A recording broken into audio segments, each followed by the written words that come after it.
enjoy those fights last night? Yeah, I'm good, man. Great card, you know what I'm saying? Like heavyweight championship, can't ask for a whole lot more, to be quite honest. Like, and I hate to say that because it sounds like sizist. I don't know what you'd call it, but it's just more entertaining when a guy like Ngannou and Stipe fight. Like, there's just danger in every single punch, so it makes it more entertaining. Definitely, and it definitely has to do with like they're not just any heavyweights too. We got like the most credentialed heavyweight versus like probably the most athletic and explosive. But yeah, this is Beefy Boys Breakdown episode 41. We're covering last 41. night's. Yeah, it's a good number, man. Dirk knew it. Shout out Dirk. Yes, But sir. covering UFC 260 last night's pay-per-view featuring the heavyweight championship belt on the line between Francis Ngannou and Stipe Miocic, both kind of legends in their own right. I'm gonna grab a lighter real quick, and you want to introduce these early prelims? Yeah, absolutely. Which, by the way, we'll get to because you did mention to me last night. It's 5-4-1, the split of these fights, which is super weird because me and Dominic were talking about originally. I'm a fan of the 5-5 splits, and I thought 10 fights got to be a 5-5, 5 prelims, 5 main card. What the fuck were they talking about? They gave us an early prelim that was a 34-minute event, and it's separate from the other prelims, which there's only 4 of, in a 2-hour block. Like, what ESPN? What are we doing? Like, what are we doing? The one thing I guess that I thought was like cool about it was that it actually the early prelims were on actual real cable TV, which that rarely happens. But that almost works against like the point of it too, right? Because why would they then be the early prelims? Like, shouldn't those just be the prelims at that point? prelims. No, I agree. It was kind of weird. It really was. But I don't know. We started the night off with a banger. I thought Oh some yeah, questionable Barrio and conditioning, but definitely dude, some guys yeah, down to what the trade. hell? Man, yeah, we haven't seen somebody gas like that since The Brazilian guy Rafael Vieira, Yep, that's the Rodolfo exact Vieira, dude. that's his name. Rodolfo, yep. But yeah, we got Marc-Andre Barriault -110 fighting Abu Azatar -110. So literally coin flip. We use the word coin flip a lot, but literally Vegas had essentially no say on who was going to win this one. But it's a middleweight, so that's all I need to know. Is like, sign me up. I'm down. This is a fun way to Oh start the yeah, night. And but man, once again, there's something cursed about these opening fights. We started the night off with a low blow, and instantly. I just like started to get nervous. I was like, oh fuck, is that gonna that's I wonder setting if this? it's I wonder if it's nerves on the fighter's end. You know what I mean? Because if you're the opening guy on the card, I could see where you might experience a little more like anxiety to go out there because no one else has yet. I don't know. It's probably every fight's hard to go out to. Like, I'm not saying it like Oh yeah, that, but I'm just saying first fight of the night, those aren't going to be main name guys. Those aren't going to be major UFC players. So yeah. for them, that might be their first walk. Now for Barrio, it's not. For Azaitar, it is. But his brothers fought in the UFC. Ottman, the scandal that happened at Fight Island where he had the bag That's snuck right. in. I That's was his younger wondering why that brother. name looked so familiar. Yeah, so Abu is his older brother. Um, and so they actually kept Ottman, by the way. Yeah, Little yeah, update on that. I They, saw that. Yeah, because it ended up being like not as nefarious as it seemed. Like whenever that story first dropped, it's like, oh, was he sneaking in steroids or drugs? Or it ended up being something like ridiculously mundane. Like I I don't think know. it I was like forget. rugs or something, but it was for him to pray on was the idea. Because he Okay. has to do like his like daily prayer, right, for Yeah, Islam, and yeah. like he didn't have his like right stuff, and he was like, I don't. I guess he was just like out of like sync with his like fight week or whatever, kind of out of the norm, kind of taking him out of like his comfort zone. So he was like, I just need those things. But I mean, come on, bro. Like he understands now it was a dumb decision, but I mean, thankfully they Also, kept him. probably the most important thing to come out of this fight potentially was this fucking. I think it was a rookie referee, this Jaron Bilal guy. Valel, Like, what the fuck is his deal?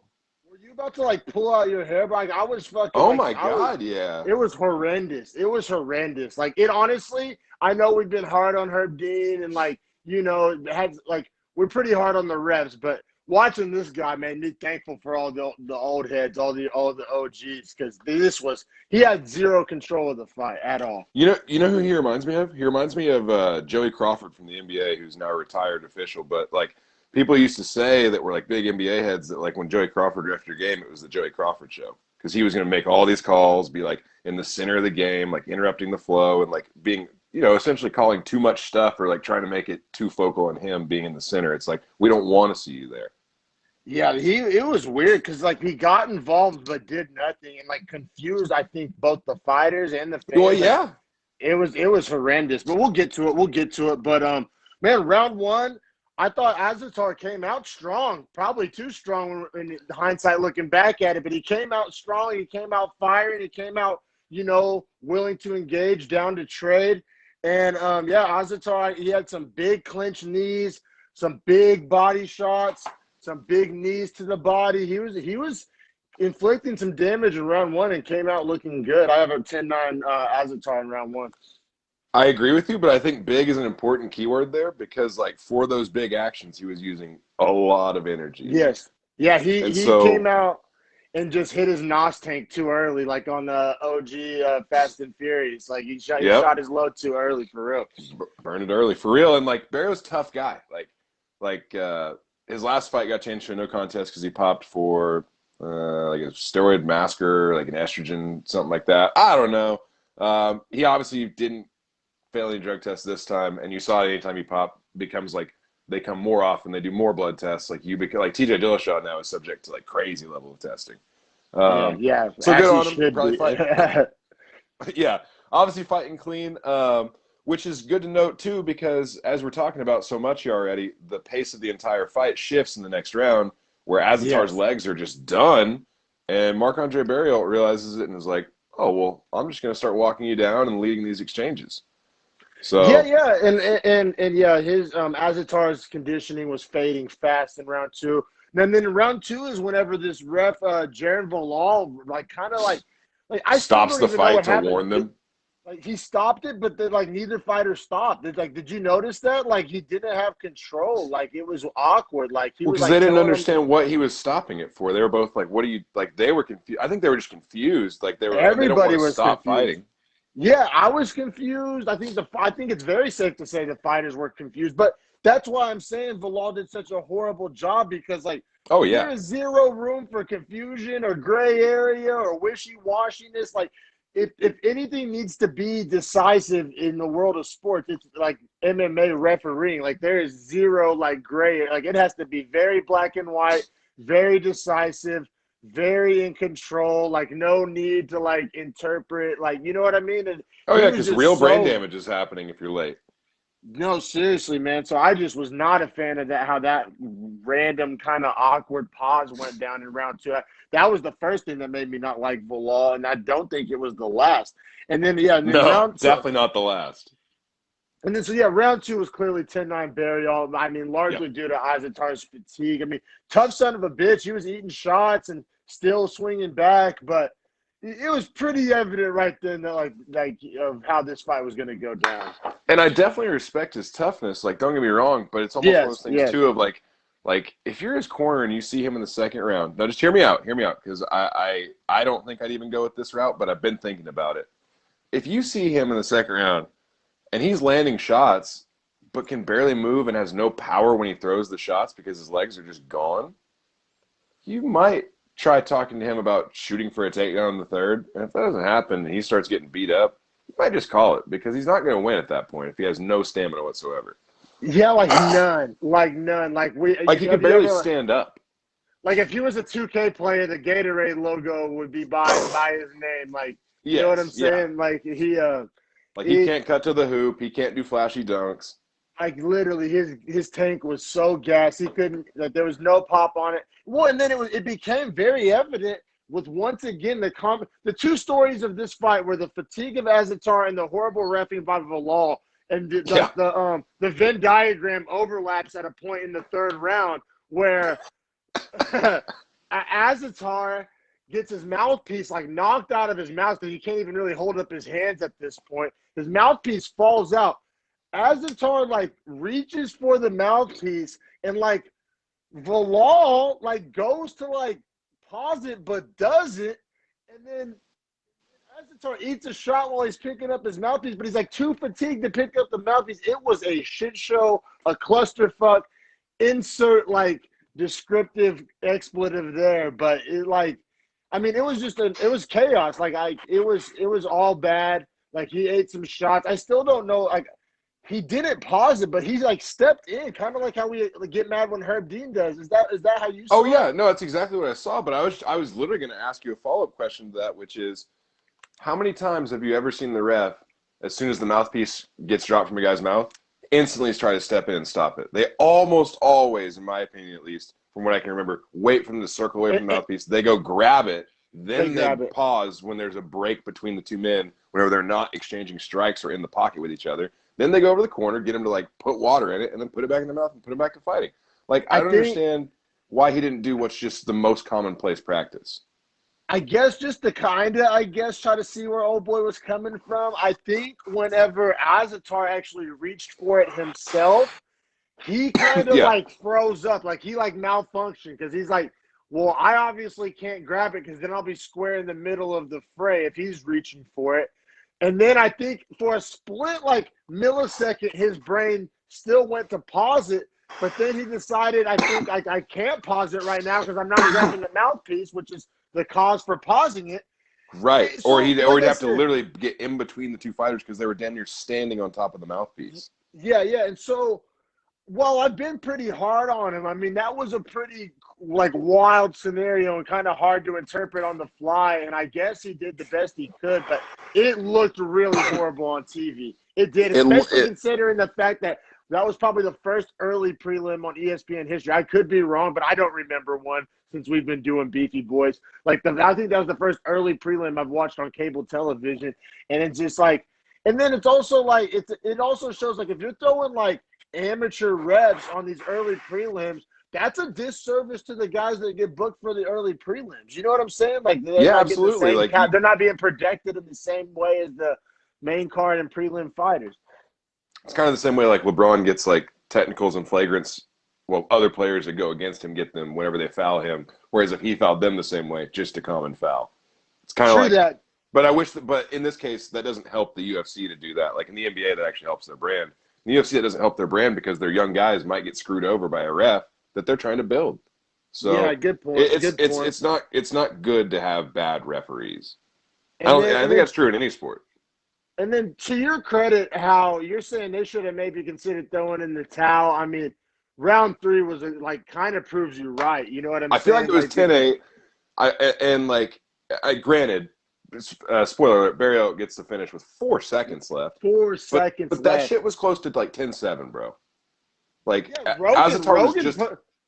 Rogan co-signed his name on a 10-7. He was like, that was going to be a 10-7. And so, I mean, Azatar literally got just beat the fuck up. And mind you, these are middleweights we're talking about. So these are big shots landing. I couldn't believe that he just took as much damage as he did. Yeah. Azatar is like, it's weird because usually guys with bad conditioning aren't durable, but he somehow managed to have both. ¿Por qué no los dos? Why can't I be in terrible shape and still eat shots? You know what I'm saying? I don't know. Yeah. I don't know if that's the combo you want to go here if you're wanting success. But yeah, I mean, that's the Mark Hunt path. But yeah, Barrio gets the finish.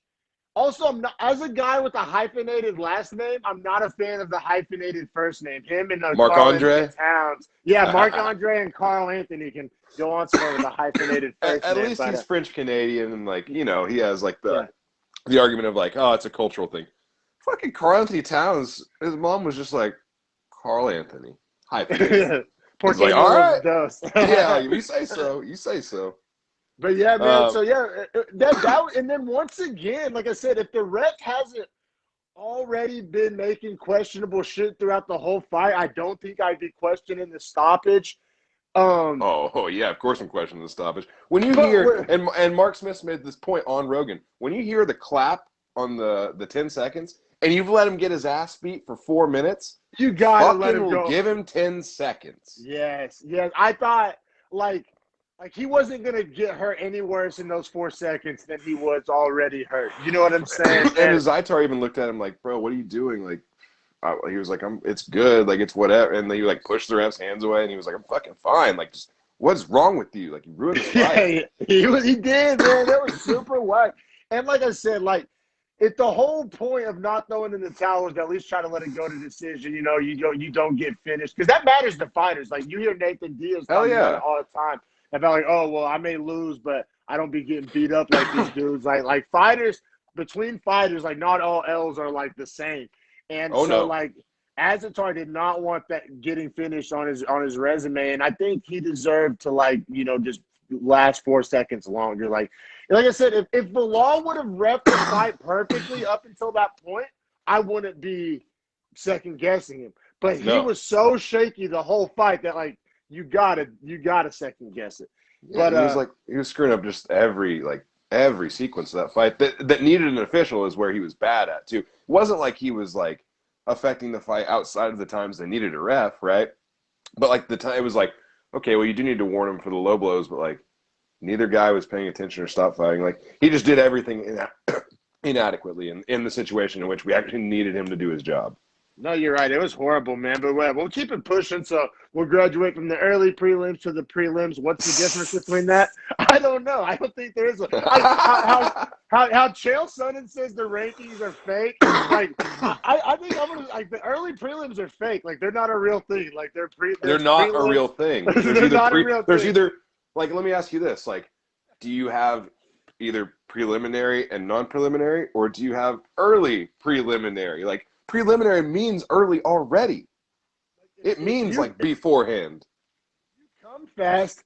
You can. Like, there's nothing before that. Like, right? Yeah. Like, right. Like, yeah. Oh my god. Yeah. Yeah, I don't think we need to go into any more detail on that. But yeah, next we got Shane Young plus 175 fighting Omar Morales. There's 10-1 going into this, minus 200 favorite. Fighting at featherweight, and Morales is a huge featherweight. He can move down from lightweight, I do believe. Yeah. And yeah, man, Morales, this man, all of these rounds were really close. This was a perfect example of, I don't think the scorecards show how close of a fight this truly was. Like, I thought this was a close fight. I'm glad you say that, because I actually, like, agreed with the judges' scorecards, but I also thought that the fight was a lot closer. The third wasn't as close, but the first round was like damn near razor thin for me. Oh yeah, you're really reading my mind over here, bro. I felt like Twitter was capping hard as fuck when they were talking about round one, because everyone was like, "Oh, clearly Morales," and I was like, "I don't know about clearly at all." Yeah. Like, and I think the strike totals were like 15-12 or something after round one. I think there was three or four off. It was close. And then Young was like engaging in some clinch scenarios and having some like mild success. I mean, nothing crazy, but yeah, to say, like, yeah, it was definitely a very, very close round. But I think we're in lockstep here. 10-9 Morales, but very close. I think that the kicks and the knees kind of were more impactful than some of the shots Young were landing. I mean, it was a very close round, though. Yeah, definitely. And I think that's exactly how I scored the edge for the guy I gave the round to, which is Morales, just because I thought he did a little more damage. Yeah, exactly. Those kicks and knees were pretty impressive and fluid, for sure. And then in round two, man, close round. I remember distinctly there was like 45 seconds left in the round, and I didn't know who I was going to give the round to. I was like, fuck, who's going to take it down the stretch? I mean, the round was just sitting there. Neither guy had really taken control. It was a good, close round, hard-fought round. But then the last 45 seconds, Morales really kind of turned it on. I think he started winging some head kicks, and they didn't land clean, but they still backed him up and kind of had him in control the round. So I wrote the exact same thing, is that he won the second round based on controlling the engagements at the end of the round. Because I literally had it as like 50-50 until he took over like the position and ring generalship essentially in the end. Like, even if what he was throwing wasn't landing, he was controlling where it was taking place and how it was taking place. Beautifully said, my friend. Exactly. Couldn't agree more. And then round three, like you kind of set this up perfectly. In round three, man, like it was by far Morales' best round of the fight. Young, I think he had kind of tried what he had to try, and it was kind of it was like one of those races where the first 80 yards are super close, but then the guy kind of pulls away the last 20 meters or whatever. So the third round, Morales kind of established himself as the better fighter, which as the minus 200, people probably thought most of the fight was going to look like the third round. Like, I think that's when he kind of started to, really kind of get in the zone, and kind of a late starter. Yeah, and honestly, I mean, good things to note for Morales were third round, great cardio still because he was staying on his bike, pretty much keeping out of distance and landing nice counter shots. Essentially, I thought how he won the third round. Well, and then But he kept Young on the end of his jab. He did a great job right, of keeping Young on the end of his jab, which is a really, really long featherweight. That's a former lightweight. That's a good strategy to employ. yeah, absolutely. And like you alluded to earlier, he looks shredded for 145. So to have come Yeah, down from 55 is crazy. But it obviously means that the weight cut doesn't affect his cardio because he was the fresher guy at the end of the fight. and it's important to know, I think he came down on a win streak. It's not like he was getting beat up at lightweight. Like, he was winning fights at lightweight and just decided, I think I can cut 10 more pounds and fight some Right. smaller dudes and have an advantage. And it looked like he made the right decision. He looked good. He's currently 11-1. He gets the unanimous 30-27 times 3. Obviously, I think that agrees with our scorecards. But as we said before the fight, I mean, if you just see 30-27 across the board, that does not sum up how, like this was not a one-sided fight. Like, this was not an ass whooping. Like, this was a close competitive fight. Absolutely. Yeah. And like 30-27, all three of the judges, I had that as well. But like you're saying, a much closer fight than 30-27. Like, it was a good fight too. Like, I enjoyed the actual like watching the fight too. It was entertaining. So, man, I got a hot take here, man. I guess this next fight is my fight of the night. You gonna co-sign it with me and give it the Beefy Boys stamp of approval fight of the night, or am I riding solo on this one? Because you know who won the actual fight of the night, right? Yeah, Luque and Woodley, right? Yeah. I just rewatched that again this morning. I'll take this fight over that fight any fucking day. If you just remove Yeah, the I'll probably rankings take this fight because just because maybe the first round. First round might have been like at this point like close to round of the year, if you think about it. Because I mean, we can go ahead and get into it. It's let's 205. get into it. It's 205, so bigger guys. Modestas Bukauskas, plus 145 versus Mikhail Oleksiejczuk. I got this. Oleksiejczuk. There we go. Oleksiejczuk at minus 165. One of the hardest names to say and spell in the UFC. Right up there with Yoni on Jacek. Right up there with it. Looks like alphabet soup. Like, yeah, it's insane. So I was writing the first name. So I had Modestas clipped him hard about 2 minutes into the round and had Oleksiejczuk hurt.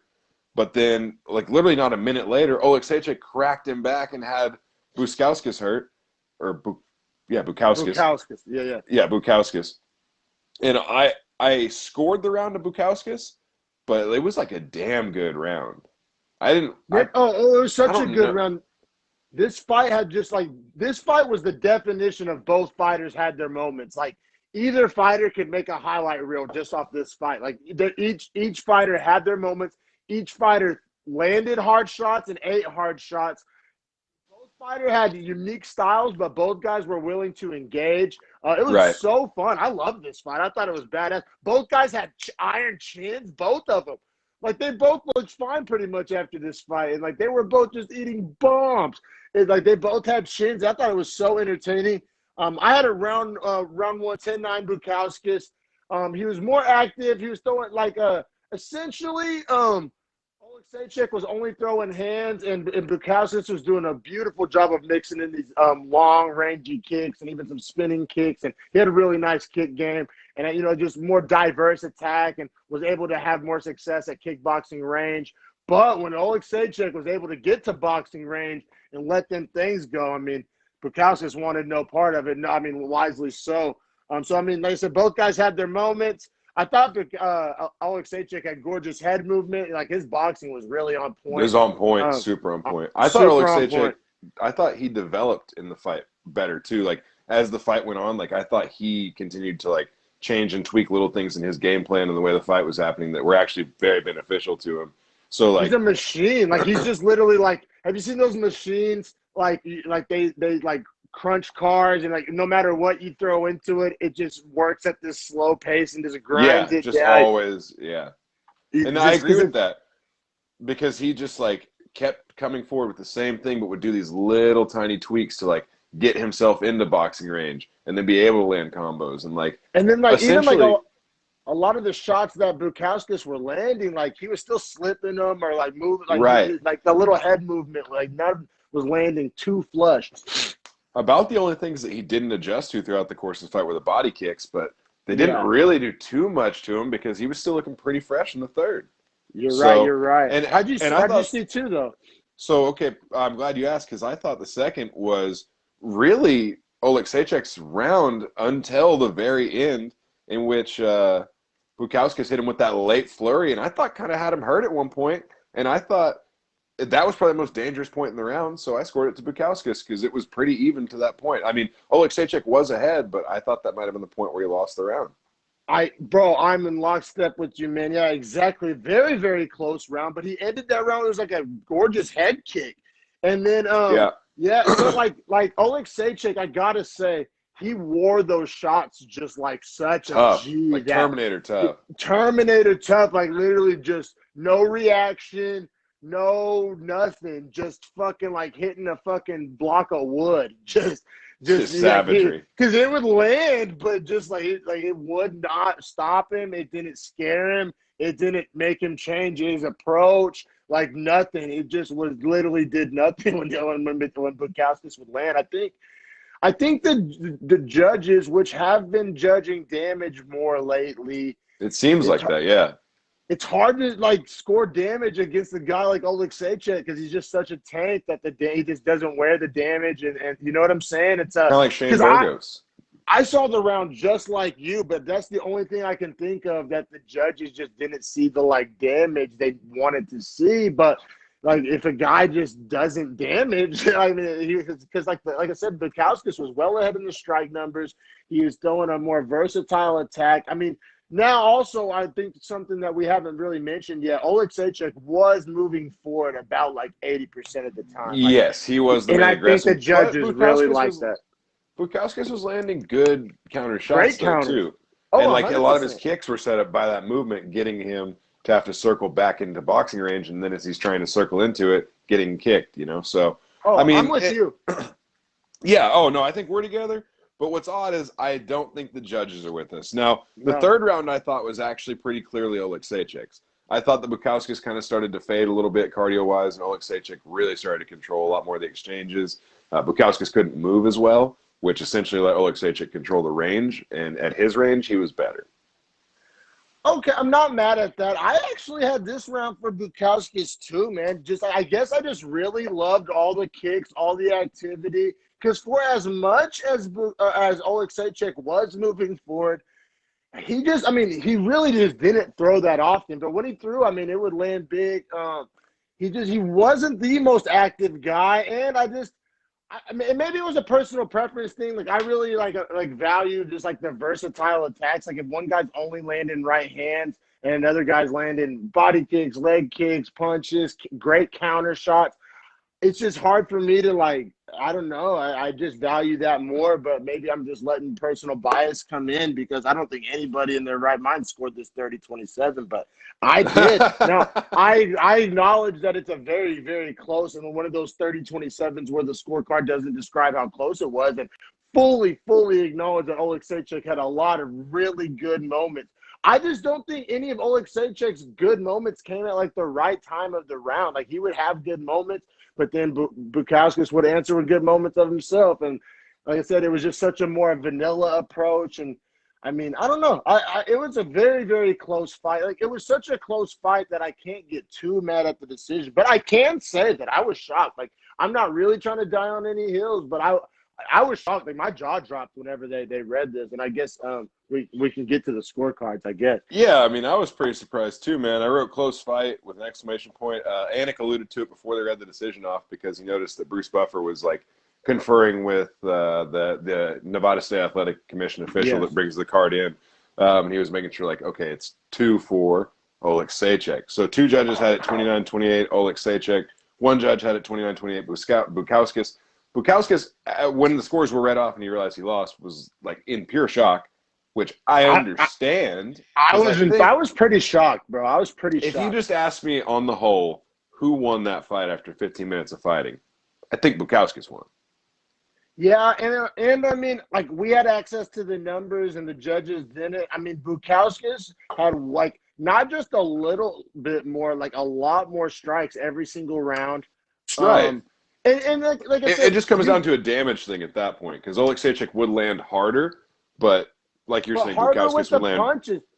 But you Yeah, mean to tell me a punch is harder than a kick? Like, see, that's where I push back because Bukowskis was landing a lot of kicks, and I don't care really unless you're Francis Ngannou.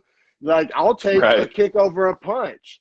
You know You what I'm think saying? his, Like, but do you think Oleksijcik's toughness kind of played into that? Like just the like 100%. visual appearance of it? I think that's everything. I think that's the story of this fight.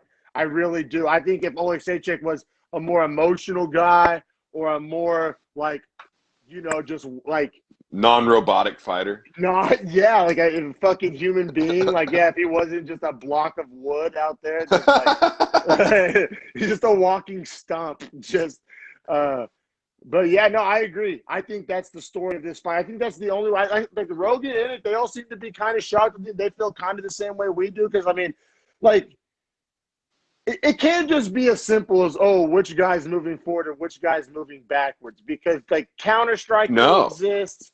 Yeah, Like, right. Like I literally scored the third round to Omar Morales the fight before, and he was moving backwards most of the third round. exactly, like long jabs, especially when a guy's the longer fighter. Like you can't like penalize a guy for playing to his strengths. Like he's not Right, scared. He has when it's called a Israel game plan. Adesanya, like when Izzy moves backwards, we're not saying he's doing something wrong because we No, know yeah, that striking more in depth than any of us. he's managing distance. Like there's actually good words you can choose to use to describe it, and they just like choose to like look at it negatively. But yeah, so I think we both agree. Like I said, I'm not quite in hill dying mode because Oleksiejczuk did have a lot of great moments, and he landed some big shots, and he's a tough SOB, and he did keep coming forward for the whole 15 minutes. I mean, there's a lot of things to like about Oleksiejczuk's performance. I think we just both lean Bukowskis in a close one. But I guess all that matters at the end of the day is how the judges saw it, and they gave it to Oleksiejczuk. Little curious that he was the Vegas favorite. Yeah, a little bit, huh? A little bit. But, Also, the more prominent name the UFC wants. Also, the more prominent name the UFC wants to build. They've been blasting his name up on the screen from whenever he first appeared on the Contender Series months and months and months ago. And the reason I know it is because Anik made a special point to talk about how good he was and how long it took him to learn his name in the middle of a broadcast. So they gave him like this extra shine. So I mean, good on him, but it's obvious they're kind of trying to build this Polish hype train. Yeah, they were like, Polish power is not only limited to Blachowicz, and I was like, all right, like let's not start using them in the same sentence here. Yeah, like come on now. This next fight was so entertaining. I thought Loved it. This man might have deserved a bonus too. Like I honestly disagree with kind of how the bonuses went out last night, but I'll understand. I think I know what happened there, and we'll get into that. But I think this next fight could have gotten the winner a bonus, in my humble opinion. I thought he looked phenomenal. And but yeah, let's get to it, man. We got Jared Gooden plus 200 underdog fighting Abubakar Nurmagomedov minus 240 favorite. And yes, he is Khabib's cousin. There's a lot of Nurmagomedovs, and the relation to Khabib is always of paramount importance. It's always in question. Yeah. So, but yeah, he is actually related to Khabib. He's his cousin, and he is from Dagestan. And Khabib was cornering him. Khabib was cornering him. Khabib's going for that coach of the year. Bilal Muhammad's pushing that hard on Twitter. How cool Khabib doesn't have a loss. That would be so cool. That would be so cool. As far as coaching in a fight. Yeah, it'd be awesome, dude. This fight's taking place at welterweight. He's taller than Khabib. He's like rangier than Khabib. Yeah, and honestly, he looks very comfortable on the feet to strike, which I was surprised. Like for how good of a wrestler he is, like he could strike his ass off. Strike his ass off with a guy whose whole game plan was to force him to strike. And Jared Gooden does have some power, very strong guy. But yeah, man, Nurmagomedov pretty much, I mean, until the third round, the first two rounds took place exclusively on the feet. And I don't think anybody saw that, including Gooden, obviously. And I thought he made a huge statement, and his stand-up looked crispy and amazing. Yeah, and honestly, man, like Umar Nurmagomedov, I think younger brother of Khabib, also a parent or cousin, I'm not sure. Cousin, also is a super good striker, and he's 135. Yeah, no, Cormier was talking about it, and Islam Makhachev, who like might as well be brothers with those guys, like this new generation, man, of the Dagestanis, they're way more stand-up focused because it's almost like the wrestling's like in the bag. You know what I'm saying? It's like they can go to that whenever needed. So like in case of emergency, break glass. But I think It's Khabib kind of brought the knowledge back to him, like, hey, like there's like you guys like we got to learn how to strike. You know what I mean? Or if we right. that's the how we keep this thing going. You know? Right. Like the next step is that we all become better strikers. Yes. Yes. So, I mean, getting into the fight, though, it's crazy because Gooden has a 77-inch reach at being 6 foot tall. He's a little taller, way longer in reach. But honestly, Abu Bakr found the range better than Gooden the entire first round. That's when I realized he's the better striker. Well, and also, and it's something that the broadcast talks about all the fucking time, but the threat of the takedown. Did you see how, like, Gooden was keeping his hands at his waist? So, I mean, if you're trying to box with your hands at your waist, you're probably going to lose the boxing. But he was like, I will take getting punched in the face over getting taken down by this Dagestani, which probably isn't the worst. Yeah, he had a great chin. Yeah, and he put – so, yeah, but yeah, I just in round one he hurt Gooden twice. I thought he was going to get the finish in round one, but I mean, kudos to Gooden's toughness and chin and heart because he wasn't trying to give up that easily. But yeah, and then round two, once again, just the story of outstriking the striker. Gooden's entirely on the feet. Another 5 minutes. It's 10 minutes all on the feet now after two rounds, and Nurmagomedov is up 2 rounds easy. Like they're clearly his.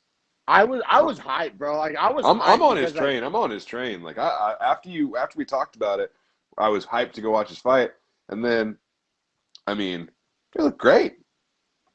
And then in round 3, just for the sake of kind of like, I guess, formality, like, all right, let's go ahead and get this thing over with. He's like, all right, I am from Makhachkala, Russia, Dagestan. Like, exactly. I'll do this.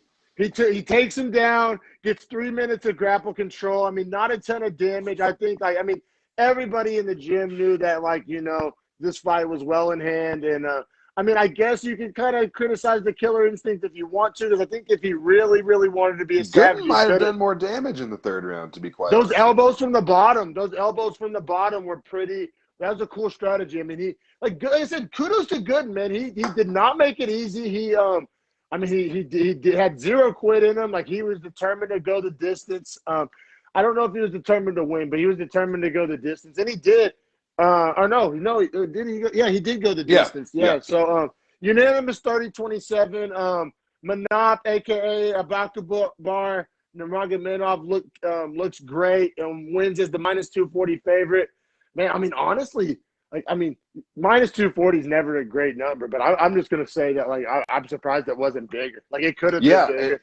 And honestly, -240 is usually a number I get a little nervous about because, like, +200 is within that range where, like, I think your typical upset in the UFC. I'm just gonna go on a limb and say is like +125 all the way up to like +250. Anywhere in that range, like, it's probably a semi-safe underdog. Oh, yeah. Pretty much what you're saying is the +300, that's more of a long shot. I think that's the distinction. Or even like 275. Like, once you kind of start to get to that range, then it's like, probably not. More of a Hail Mary. Yeah, it's kind of a shot of the dark. Actually is a good transition to our next fight because Alonzo Menifield is -300 and Fabio Cherant, his opponent, is +250. So, like we're just talking about, we're starting to get on the edge of that range where it's like, might not be worth the bet. Although I thought Cherant was a dangerous guy coming into this. 205 is the weight they're fighting at.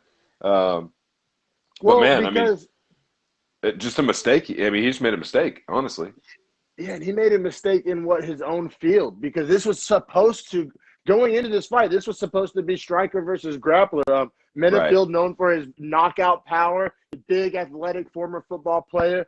And then Cherant, he was making his UFC debut, but he has been on Contender Series and known for being a submission specialist. And he's a very thick, strong guy, tight squeeze.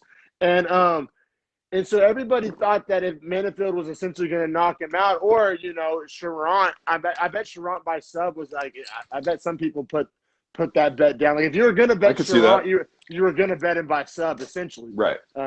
And so Yeah, and also Alonzo Menifield played Arena League football. Sherrod missed weight by a half a pound, but I mean, it was like he took the fight on 4 days' notice, and it was his debut. I mean, it's kind of hard to a half a pound. I'm not gonna hold that against him at all. What's fucked up is like I mean, just by formality, he still has to lose that 20% of his Yeah. purse. But it's almost like, fuck, dude. Like, that's one of those situations where I hope Dana and the UFC like give him that 20% back. Even though he didn't have a great performance, he did show up and like allow them to have a fight. And yeah, I mean, a half pound, dude, at 205. Half pound. No, exactly. Doesn't make a difference.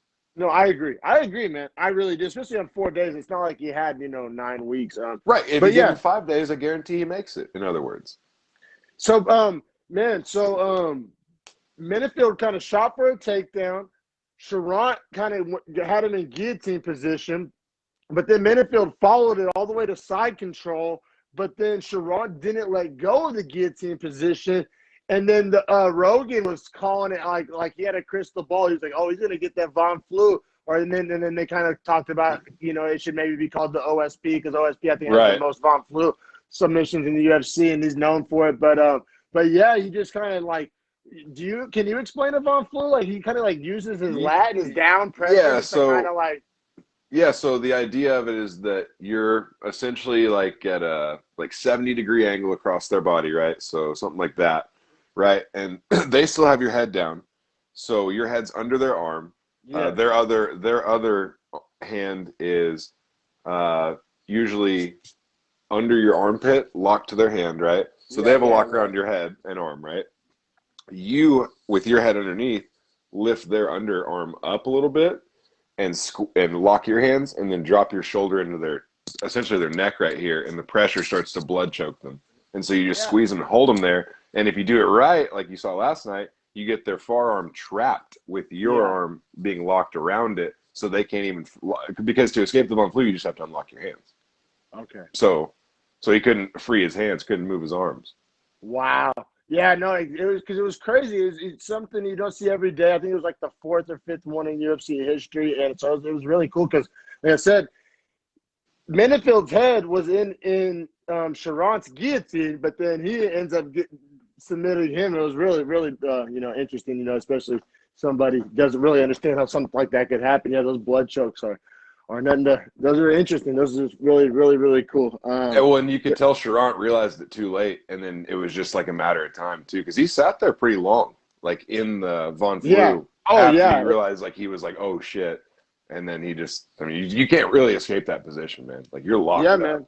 Yeah, that was a good win for Menifield. Like I said, I thought almost everybody expected him to try to win using the hands and swing for the fences and land big power shots, and he gets the submission. So I think that makes him look more well-rounded, and he can't just get kind of pigeonholed as this power punching brawler.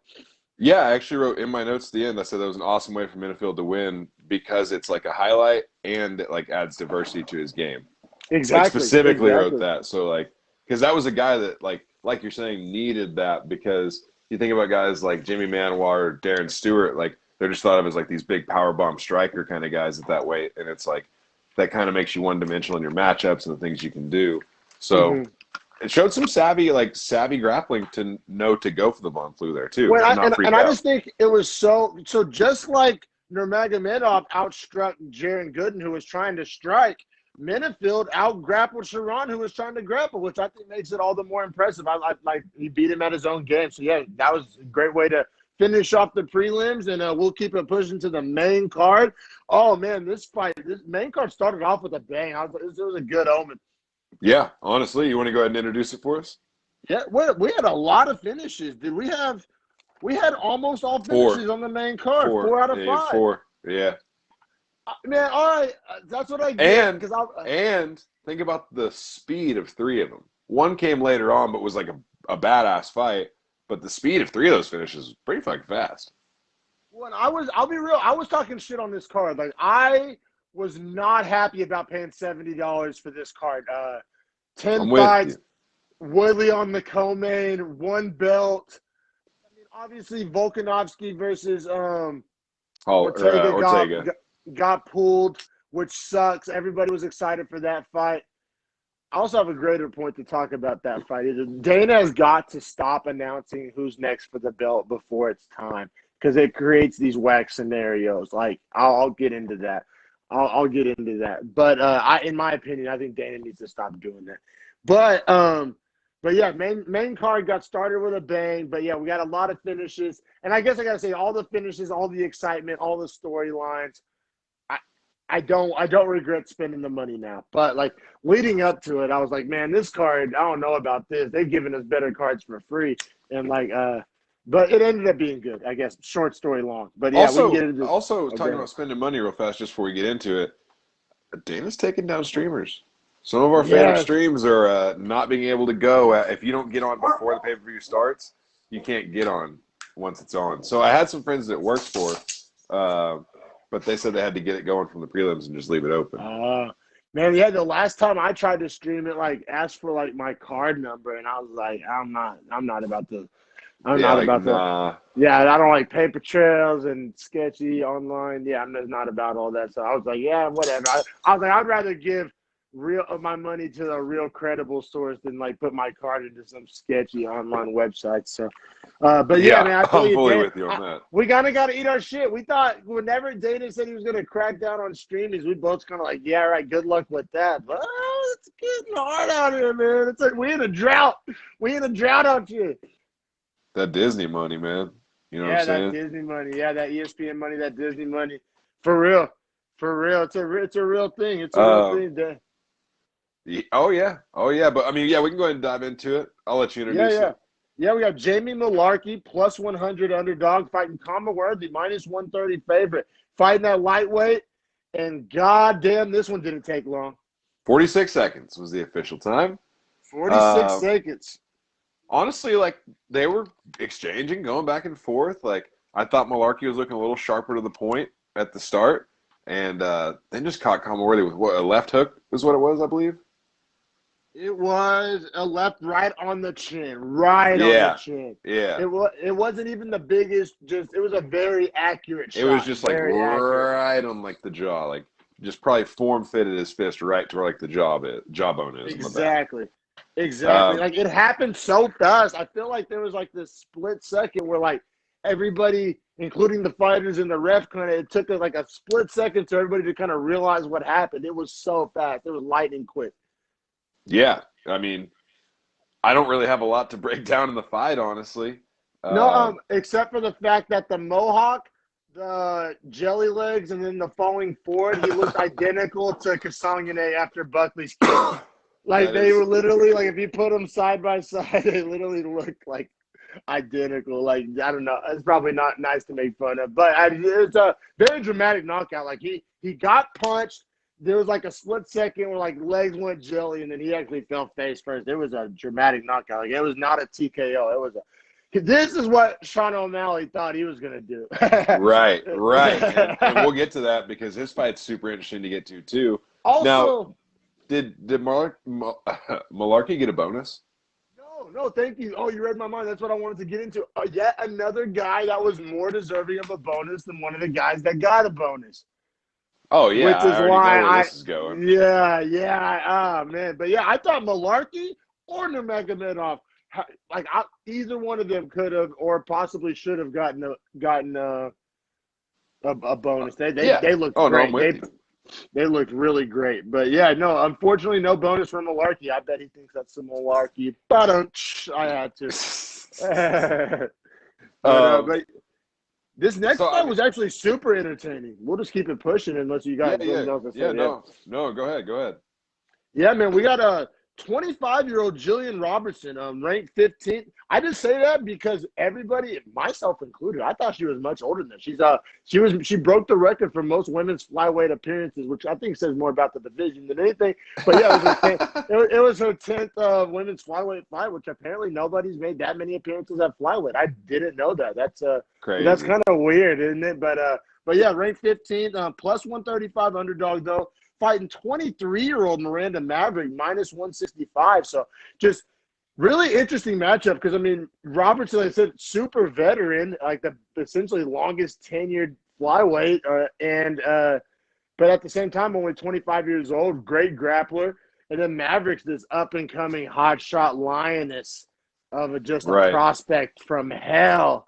She's a and she's beast. game. She's game as hell too, and she looks like she's like super fit for the weight class. So strong. Because like a lot of 125ers are like really straw weights that don't want to make the cut, or Exactly like right. failed bantamweights that are like trying to like answer their solution with weight. You know what I'm saying? Right. So it's kind of like a lot of like misfits, but she seems like an athletic fit flyweight for sure. And also she was the minus 165 favorite. I don't think we mentioned that. Oh no, yeah, I did not get to. I forgot to go to the odds. So how'd you score round one? Round one was definitely 10-9 Maverick. She had two takedowns. Yeah. The second takedown was so explosive. She looked like fucking like Ed Reed, like coming down and hitting the tight end. Like she fucking lit Robinson Shot in so hard. Yeah, it was crazy. Hard. Like there was like impact. Like when heavyweights take each other down, it was like I don't remember seeing a women's flyweight takedown look like that. Just visually look like that. Like eye test. Like lit her ass up like a fucking linebacker coming downhill. I will say, yeah, Miranda Maverick looked like athletically very impressive. And being 23, like she's probably not even at her peak yet. Like, yeah. I mean, think about it, probably 5-6 years, we'll see her be like really physically primed.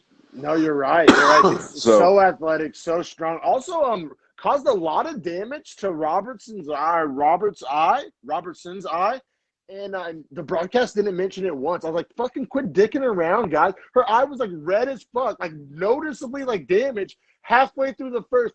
Not one of the three broadcasters like literally even like mentioned it for half a second. Like literally, bro. Like I just was like, what are you guys? You guys don't see this? Like what's going on? They were kind of like, you notice I felt like they were kind of taking a break during this fight. They didn't make a lot of like high level insights. They weren't being super intuitive with their breakdowns. Like they kind of took this fight off. Yeah. I agree.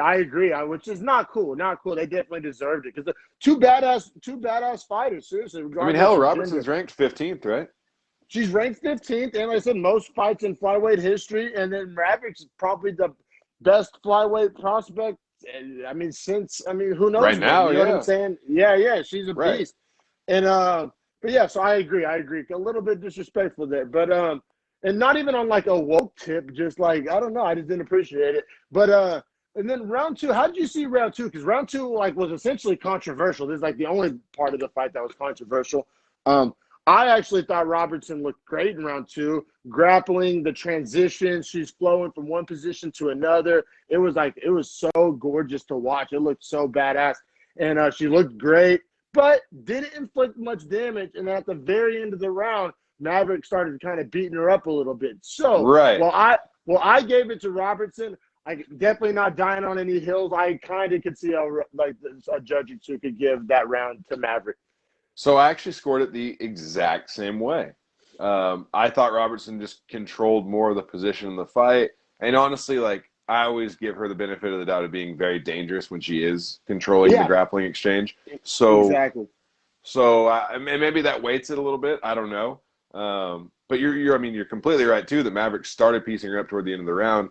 I just didn't think it was quite enough to steal it, but it did make it close. Like I wasn't 100%. Like I was in on Robertson, and then by the end of the round, I was kind of like, but I still scored it to her.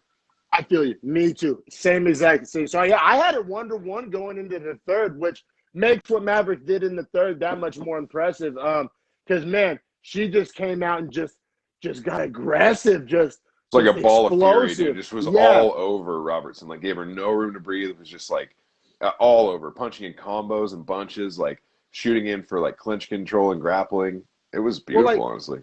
Like, Maverick just is so much more athletic. Like, much more athletic. Like if they ran a 40-yard dash next to each other, like I think, you know, Maverick duster. You know what I'm saying? Or, like, if they did power cleans. If they did power cleans, I bet Maverick power cleans way more.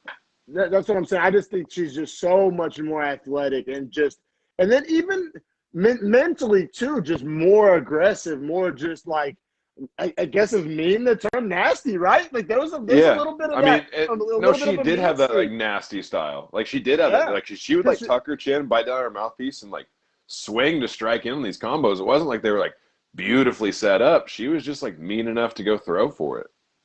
She was dropping bows straight on that eye that was already fucked up. Robertson had a big old mouse on it. She was dropping ground and pound. So I guess she had takedown, ground and pound, causing a lot of damage. And Robertson, I said, is known for her grappling. Maverick was stuffing the takedowns, but Robertson, I thought her gas tank was pretty shot. Those takedowns were so obvious and telegraphic. I'm not even a trained grappler, and I saw those coming from a mile away. The takedowns were super light.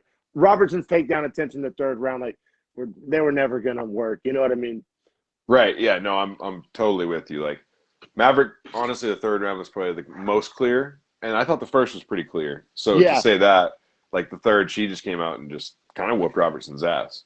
Yeah, so two judges scored a 30-27 Maverick, which I'm not really mad at, and one judge saw it the way we did, so at least we're not like completely out there with how we saw it. I was a little surprised by the 30-27s, but I was like not wanting to roll the hill out to die on it. Yeah, exactly, and I don't know if Robertson threw one punch, like as much grapple control as she had, like literally, if she would have threw like two elbows, she probably gets that round on every scorecard. She just didn't do any damage. And then towards the end, Maverick did some damage.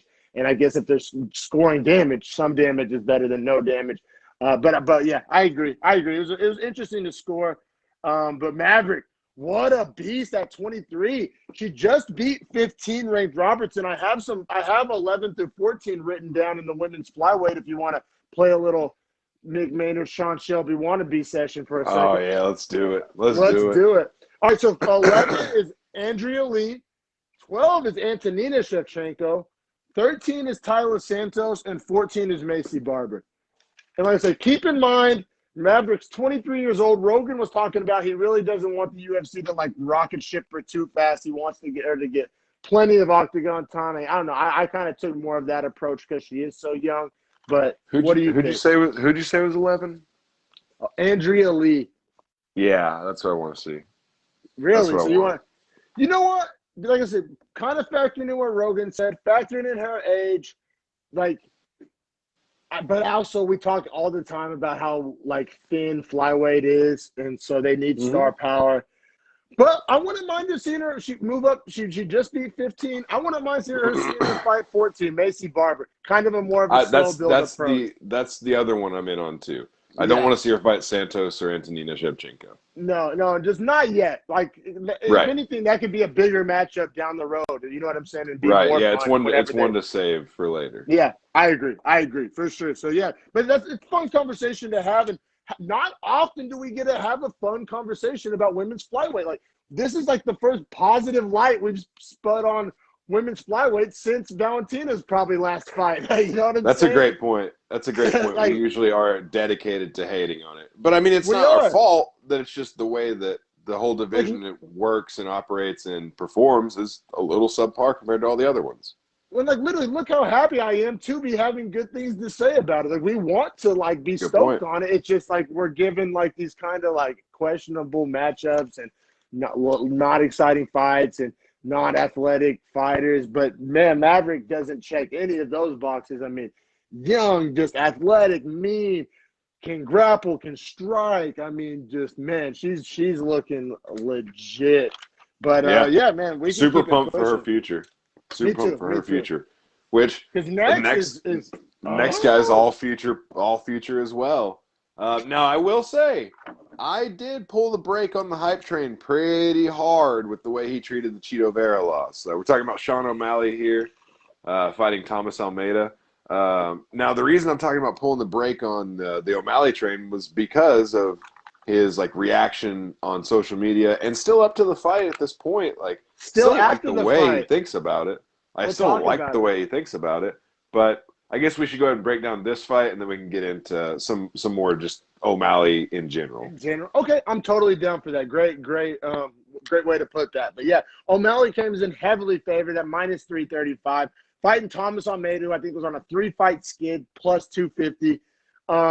Derek Brunson apparently bet the house on Almeida, and O'Malley said he could sleep on his couch. But, oh, hell yeah, dude, and I hope he doesn't unlock the door for Brunson. And then, but they're fighting at bantamweight, obviously, if you're familiar with O'Malley and Almeida. I gotta say, O'Malley, Almeida, it was kicking the broadcasters like ass all Yeah, night. they All struggled of with it. And them. there was a lot of action too. So for them to be Yeah. like having to describe the action between the two guys was really forcing them to, And yeah, be on their game. yeah, exactly. Before we get too much into X's and O's, and I hope this doesn't overlap too much with what we want to talk about after the fight, but just real quick, the first thing that I saw when I saw this was who they scheduled Suga Show against. Is like they're trying to build him back up. They threw him one. Like they did not give him a kill. I mean, Almeida's a good fighter with a lot of at one point had a ton of potential, but on a 3-fight skid, one of those flosses is to Rob Fonto, who's unanimously agreed is like a super, like one of the best strikers probably out there, at least in the smaller divisions. So, I mean, it's kind of hard to hold the Font loss against him too bad, but it's still coming off a 3-fight skid, kind of similar to Tyron Woodley, and but on like a lesser scale. And Right. And yeah, my immediate knee-jerk reaction was that the UFC did O'Malley a favor. Do you agree, yay or nay? And we'll get to the X's and O's. Yes, but I think it's like a symbiotic favor in the sense that like the UFC now, Almeida, if he does end up going on a 4-fight skid, they kind of get to the range where like, well, we might just be able to cut him and get someone that's cheaper in to replace him. Yeah, so 100%. Kind of that double-edged sword where the UFC kind of benefits both ways. Yeah, 100%. They always win, right? House always wins. But but yeah, round one, man, O'Malley comes out looking like vintage O'Malley. I mean, crazy striking, really crispy flashy, feints, fast kicks, the best feints probably in the game. No wind up on his punches. Yeah, looking like vintage, like the O'Malley we all fell in love with. The O'Malley that shoveled that first piece of coal in the hype train. You know what I'm saying? Like, yes, sir. Yeah. And I gotta be real. As skeptical as I've been on O'Malley since the Vera fight, I was smiling ear to ear just watching him have success in the octagon. Like I want to see the guy do well. You know what I'm saying? I hate whenever hype trains just completely get derailed. I wanted to see him kind of get back in the saddle and kind of right the ship, and I think that's what the UFC wanted to see as well. We're talking about the Almeida scheduling, but yeah, he comes out, head kick, drops Almeida. O'Malley turns around. That was shin to chin. How tough is Almeida for not going out to that? Yeah, and exactly. I'm glad you worded it that way because this is being spun as just O'Malley fucked up and he, but I mean, almost anybody else is out by that. I mean, Almeida has an iron chin, tough SOB, and he was determined. And I mean, it would have been easy for him. I mean, as a plus 250 underdog to just end the fight right there. Yeah, you know what I'm just saying? kind of be like, you know what? I don't want this work. But he was tough, man. He stayed. Yeah. Now O'Malley did try to get like the walk off. He did, and it didn't work. And so that was kind of. It's so questionable though because the way the fight ends. You know what I mean? That's the only saving grace for O'Malley here. Oh yeah, I think it's even kind of cooler for O'Malley because he kind of gets to shut. No, I definitely think it's cool, but I think from like a referee's standpoint, it's like obviously it could have been stopped in the third, which we'll get to. It could have been stopped right there, though. It really could. No. Yeah. But that's what I'm getting to is that like in the third, like if you stop it there before he takes that vicious shot.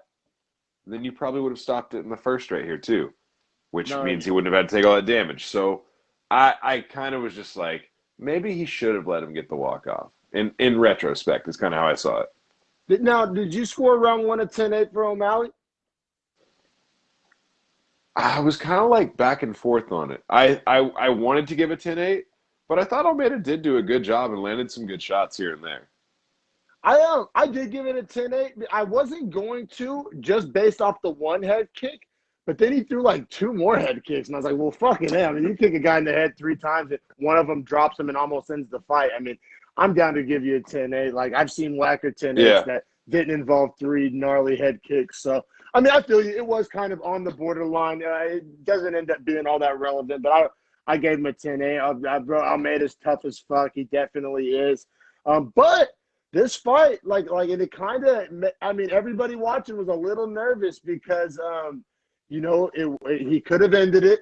He didn't. And now he's sitting, and then the second round's going and going and going and going, and the fight's still going. And Almeida was Go ahead. Go ahead. I was saying Almeida's landed some big leg kicks, like right in That's the same exactly spot. what I was about to say. Yeah, landing him on the lower calf and on the mid calf, which for anyone that's an O'Malley fan knows that's the worst place he can get hit. Against Andre Sukumtant, broke his ankle. Against Chito Vera, obviously hit his perennial nerve. So we're talking about a guy that's legs are clearly his vulnerable spot.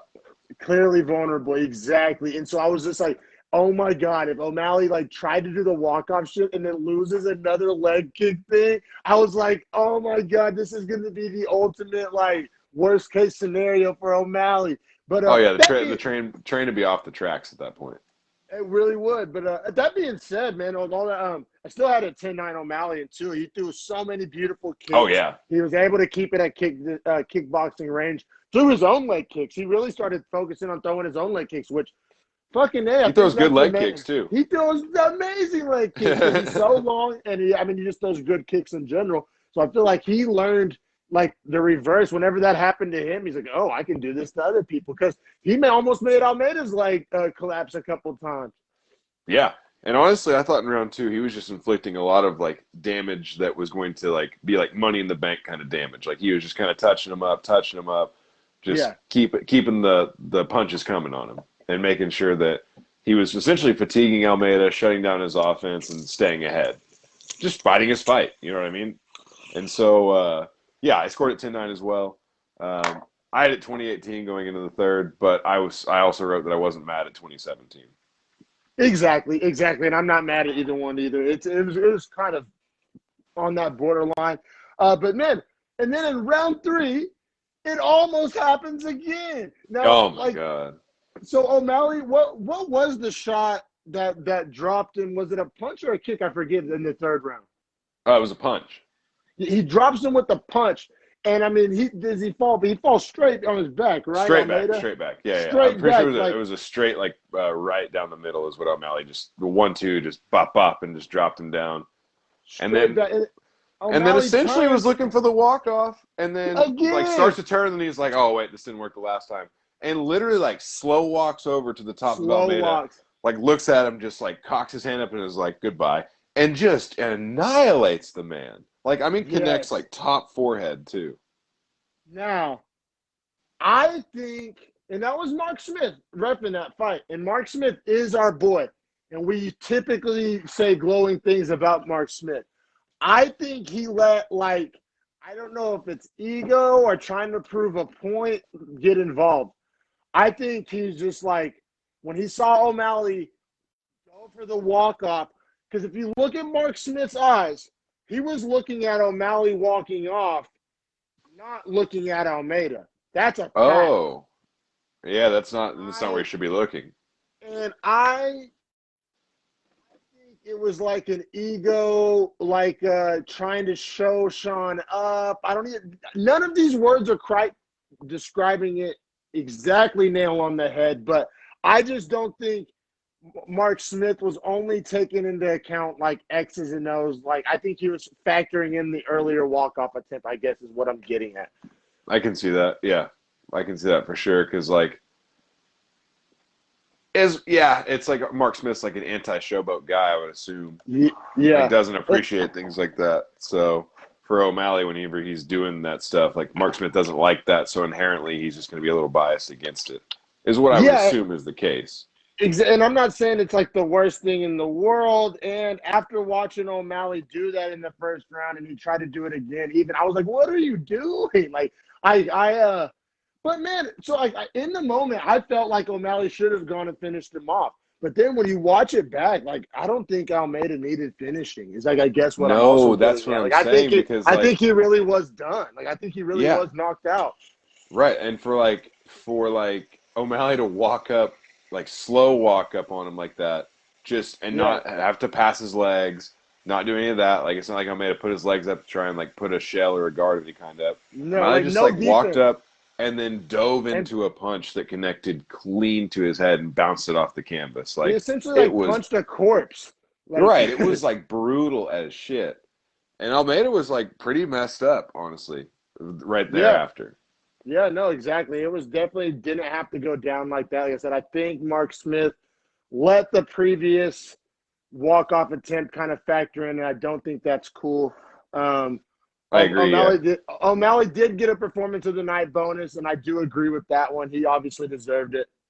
He looked great too. Like, it was his overall performance. Like, I know they based that essentially on finishes, but like, he got his finish 14 minutes into a 15 out of 15 minutes. So for him to dominate all the minutes leading up to that finish, it really makes him more probably deserving of that performance of the night, like you're saying. He essentially got like 2 knockouts in one fight if you think about it. Right? Yeah, really. Like 2 walk-offs.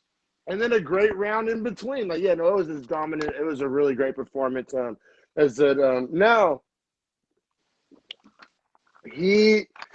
we're kind of faced with the same question. We're back to right where we were before the Cheeto Vera fight. Like, we know O'Malley can like dispatch these like undercard guys, and then I know, whoa, that wasn't on an undercard. Yeah, well, Almeida's fighting anybody else besides Suga Sean. He's on the prelims. Like, it's just a fact.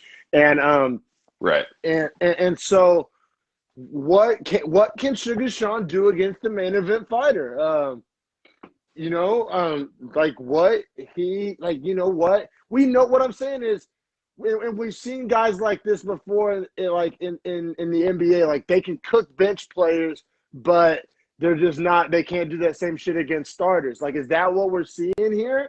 Like, just a guy that can just whoop these lower level guys' ass, but whenever he kind of gets to the no, and I'm assuming a lot, and I'm kind of playing devil's advocate. Like, I think Suga Sean can have a great career, obviously. I mean, still, but I'm just saying, like, I feel like I feel the same way I did before the Cheeto Vera fight, as far as like where I'm at with O'Malley in his career. Like, what can he do against these better guys? So in his interview with Ariel Helwani leading up to this fight, Ariel asked him, like, because for people that don't know on social media, Sean O'Malley is like addicted to talking about how he didn't lose the fight against Cheeto Vera. He's talking about how he's 12-0 or whatever it is now, and then he still is undefeated, which is ridiculous. Like, he obviously lost. And which I hated at first, and I do still hate. I hate the way he's approaching it. Me too. But Ariel asked him just outright, like, what makes you feel like you didn't lose that fight, essentially? And Sean O'Malley his answer was, well, my perennial nerve like quit on me. Like, it's not that Cheeto like beat me; it's just that my body shut down in the middle of the fight. And then Ariel said, you don't think that was caused by his like leg kicks, though? Like, you don't think the leg kicks played a part in it? And then Sean O'Malley's rebuttal is, how often does that happen versus how often do people get leg kicked? Which is a semi-good point, right? He's like, how rare is that? And then so Ariel's like, I mean, it's pretty much, it almost never happens. And then O'Malley's like, so you'd say it's a freak incident? And Ariel doesn't necessarily agree to that, because he's like, well, no, I mean, he's attacking your legs, so it's not like it's like direct, random. I think like what they're essentially having is boiling down to the classic like correlation versus causation like debate. Exactly. Philosophically, and so approach. That's where O'Malley's coming from, is he doesn't feel like he lost because he just feels like it was like a freak thing that would never happen to him again. But you still lost. We've lost on freak things. I've lost football games on freak things and still lost the game. I mean, he did. Well, ask him this. You know what I would ask him if I was Ariel Helwani? So, I'm a smart ass. Oh yeah, did you get a win bonus that night, Sean? Yeah, right. Like, did you get your win bonus? You show me the bank statement of your win bonus. Like, what are you talking about? Like, what do you like? There's like, I don't know. There's no gray area. There's wins and losses. And he was getting a little salty with Ariel, and it was hilarious. And Ariel was like, "Wait, like, don't get mad at me. Like, I'm just asking because like people out there are like asking these questions, and they want to hear your answer." Yeah. No, I feel you. Yeah, no. So Sean O'Malley's he's selling his new merch he just dropped after the win last night. It says "Undefeated Suga Show." Literally. Oh my god, dude! I hate this guy. I hate it. I really did. It's whack. It's just, I mean, he's clearly trolling, and it's like kind of hilarious. But I'm like just not like, I don't know. I prefer it wasn't that way, but it's not enough. Yeah, me too. Like, I don't love the troll style. Is my only argument with it. But and also, so like I said, he won a fight that he was favored -335 to win.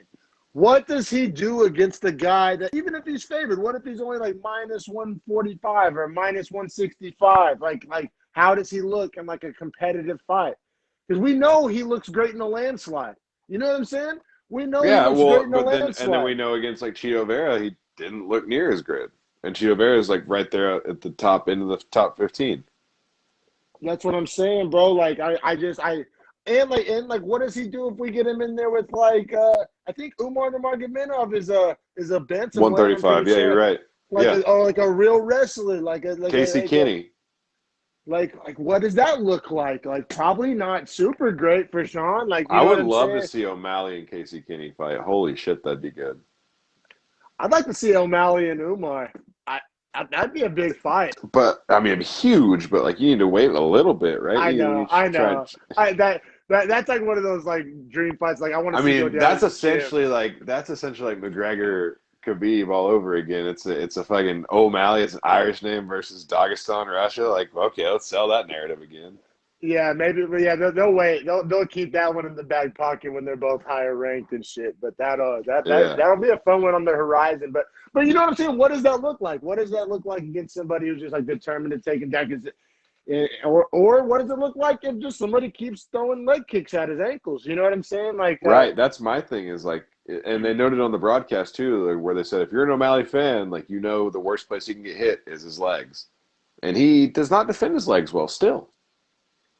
yeah, I feel you. And it's like, I mean, and there's been at like Steph Curry, when at the start of Steph Curry's career, he would always hurt his ankles and he kind of was able to manage. I know fighting in basketball is obviously like nobody in basketball can really purposely attack your ankles is the big difference. But like, I don't know. It'll be interesting to see if it's just like a reoccurring role throughout his career or if it's like Steph Curry where we look back and like, oh, remember whenever we were questioning if Steph Curry's ankles would hinder his career. You know what I'm saying? Right. Yeah. Yeah. I'm with you on that part. It can go either way. But I don't know. We've talked a lot about O'Malley. You know, we like O'Malley. I'm glad that, you know, it's back in the win column. It's kind of, we can, I guess, finally kind of hopefully put the Cheeto fight even more in our rearview mirror. Even, you know, and I think the further removed he gets from that, the better it is, and the less people, you know, just people, what have you done for me lately? That's how it goes, right? So it's Oh off yeah. a Oh, yeah. win. But like I said, I don't know how much stock I put into this Almeida win, but he looked great. He looked great. Yeah, I agree with that completely.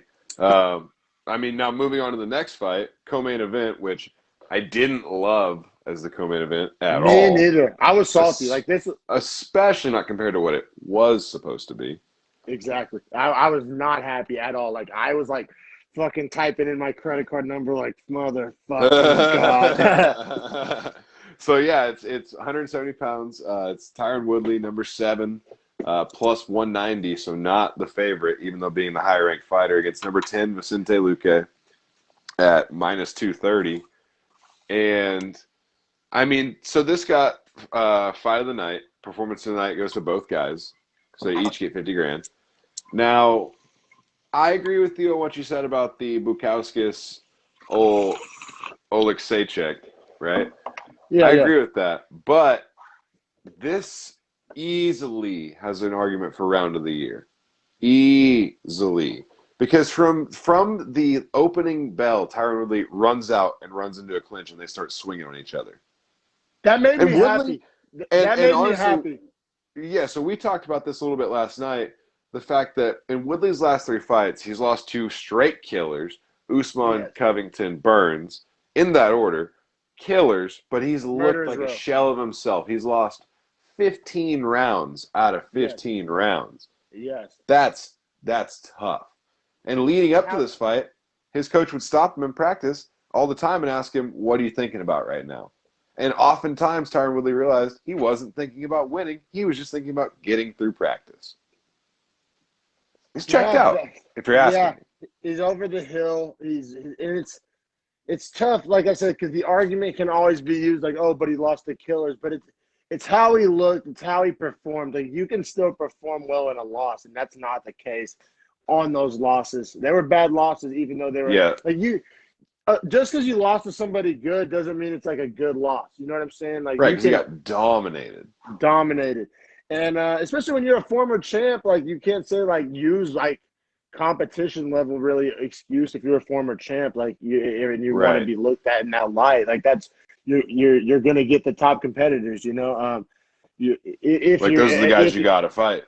Exactly, exactly. But like I said, it put a big smile on my face to see Woodley come out of the gates hot because in a lot of those losses, he took so long to get started, or some could say he never did get started at all. So to see him just come out just hot as fuck, I was like, I would rather watch Woodley gas out from actually just going for it than watch a snoozer. So like I Yeah, said, absolutely.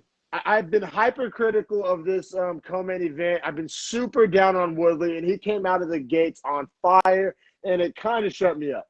So, I mean, I will say he looked good too. He got immediate double underhooks, had him press up against the cage, was like really controlling the action.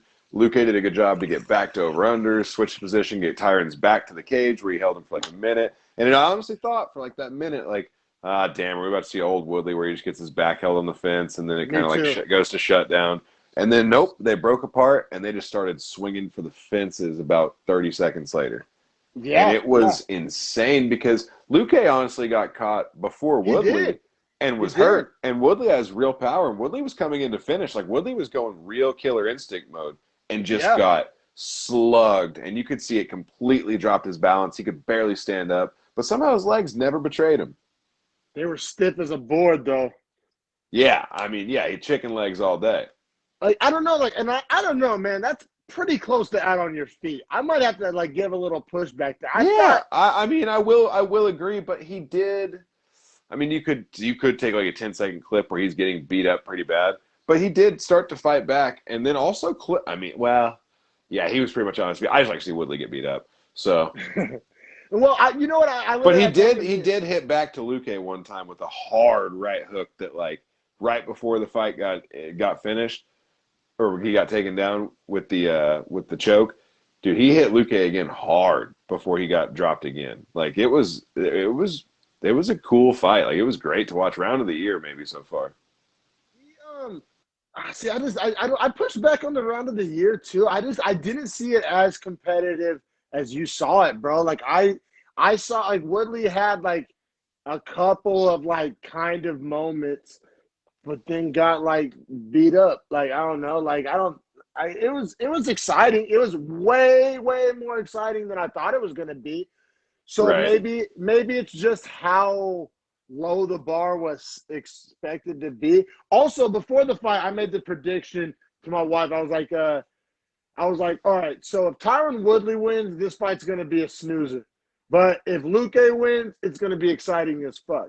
And now it didn't go down quite how I saw it going down in my head, but in the end, my prediction was kind of still right. Yeah, it was still kind of right.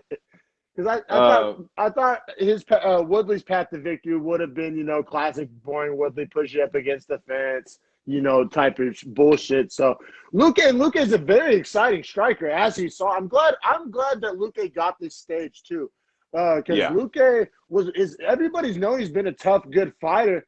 But doesn't quite gotten that name recognition. Being a co-main on a pay-per-view, that's huge for his career. Like that shows the UFC kind of is kind of pushing him a little bit, in my opinion. I mean, he kind of deserves it too. Like he'll probably go up to 7 or 8 now that he beat number 7. Like he'll probably go up to 8 or so. So he's a viable guy in the welterweight division, super deep too. Like you're talking about Gilbert Burns is like 4 or 5 right now. So I mean, we didn't even. My bad, brother, but we didn't even mention that this fight ended by sub. We kind of left it like. We kind of left it open, yeah. Yeah, because but it was one of those subs where, like, if you ever played the UFC video game, and you can just like beat them within an inch of their life, and then whatever sub you throw on, it's gonna work because the guy. Woodley was rocked as hell, and then got put into a Darce. Honestly, started to fight the Darce toward the end, was too late and couldn't get the hands peeled. So. And then like got like choked out at the very end, like started to tap, and then it looked like he like passed out on the way out of the choke. So yes. I mean, tough loss for Woodley. He did go a lot harder, and I love to see that fighting spirit in him at least. Me too. With all that being said, and as much good stuff as I just said about Tyron Woodley, I would like to see him retire. Me too. I just don't think he's that entertaining to watch, and I don't think I need to see him get beat up anymore. Yeah, well, Dana said it. I mean, he all but said it, I guess would be the way to describe it. He was like, how old's Woodley again? And the reporter was like, 39.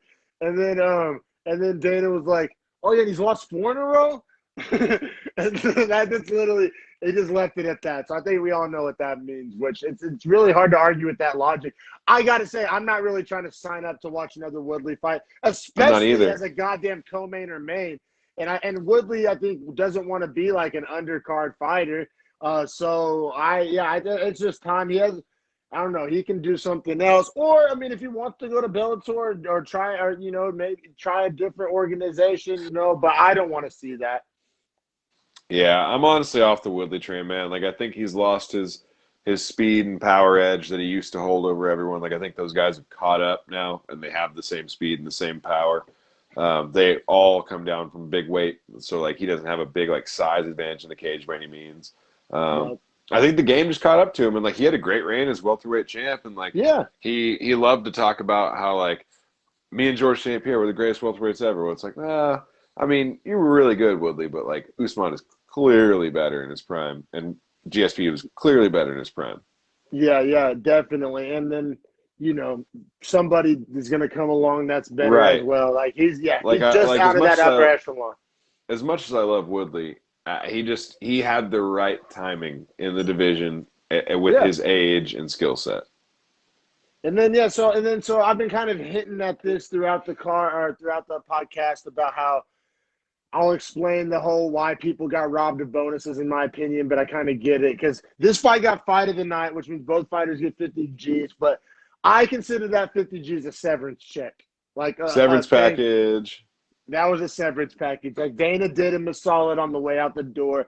So Woodley can't say that he did him salty on the way out the door. Like it was obvious as fuck because I thought Nurmagomedov or Malarkey easily, or maybe even Maverick could have deserved a bonus, but they didn't because Woodley had to get a severance check, which I'm not mad at. He's had a long storied career, former belt holder. I mean, at the height of Woodley's career, he was very famous. He brought a lot of eyeballs to the UFC. Like, you know what I mean? Oh, yeah.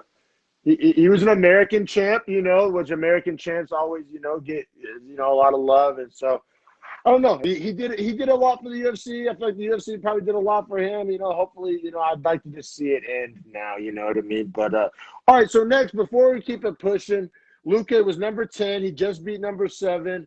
And he called out Nathan Diaz, which I don't love the call out because it's not going to happen. Now, would I think it would be a fun fight to watch? Fuck yeah. But of course, yeah. I don't think that gains a lot for Luque, though. I think all these guys that want to fight Diaz, that's a money fight. I get it. You want some money, but like he's kind of a back-end welterweight, too. Like he's not Diaz is not a top-end welterweight, man. I don't see him beating Covington. I don't see him beating Edwards. I don't see him beating Burns. I don't see him beating Usman.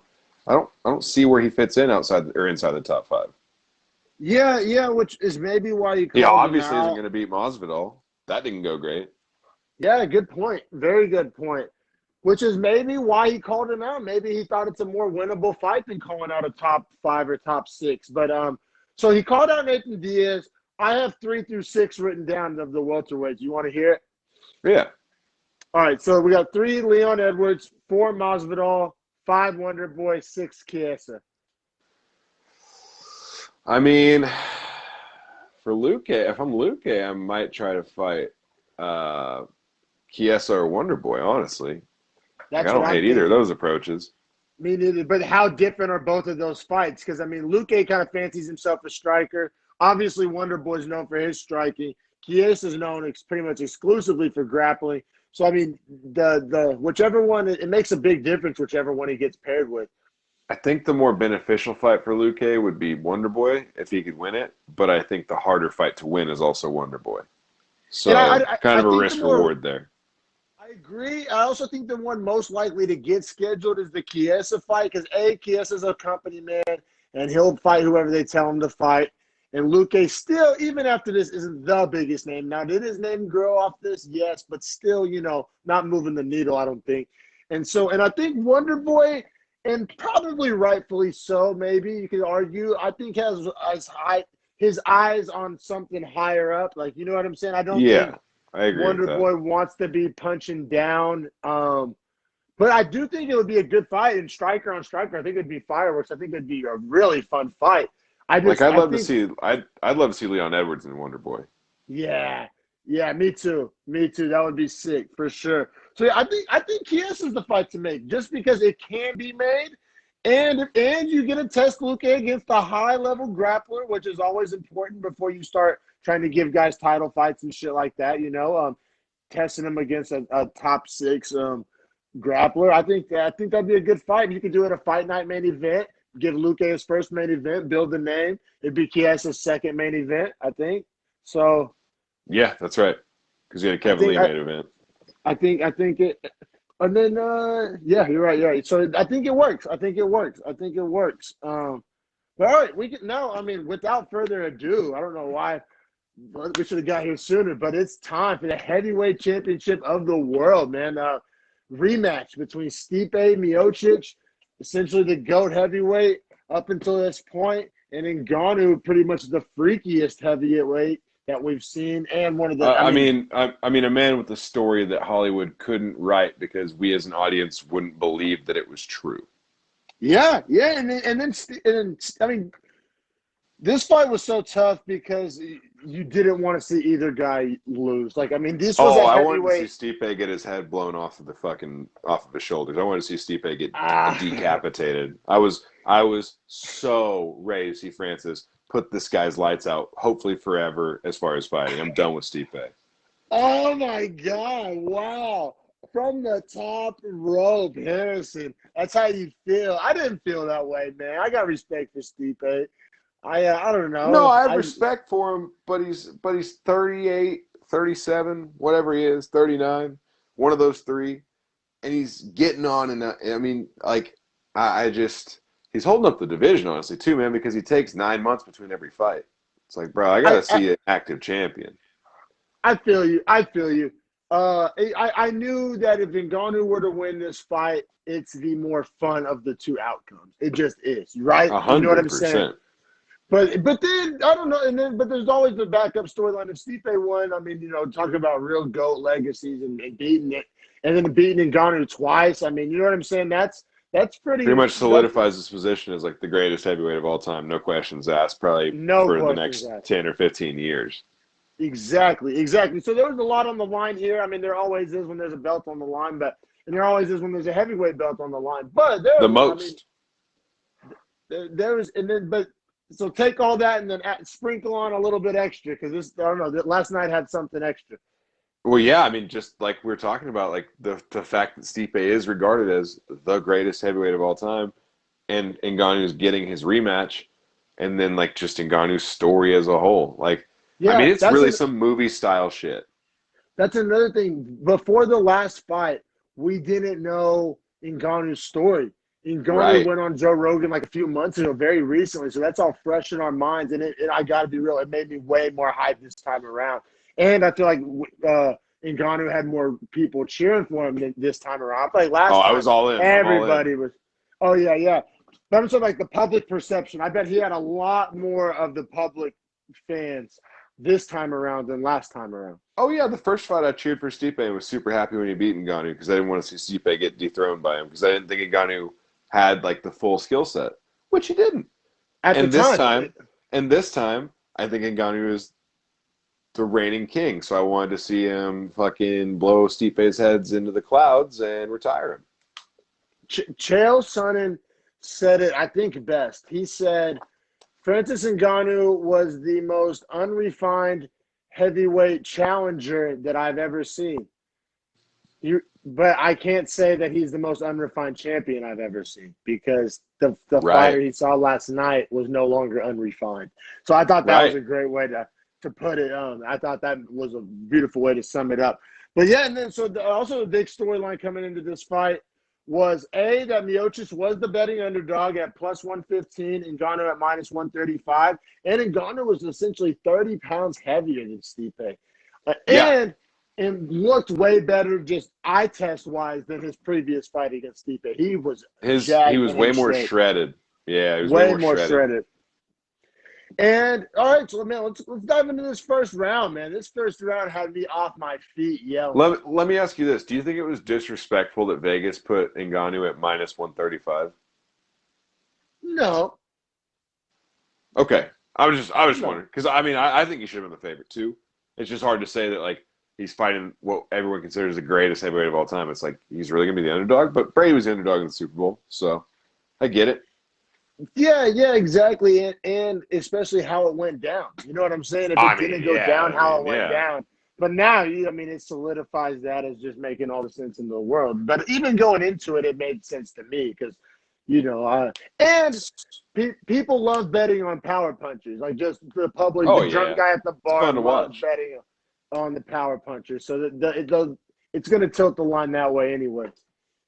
So this is, I mean, if I had to use one word to describe the change in Francis from fight one to fight two, it's as simple as patience. He was And like just so much evolving. more patient.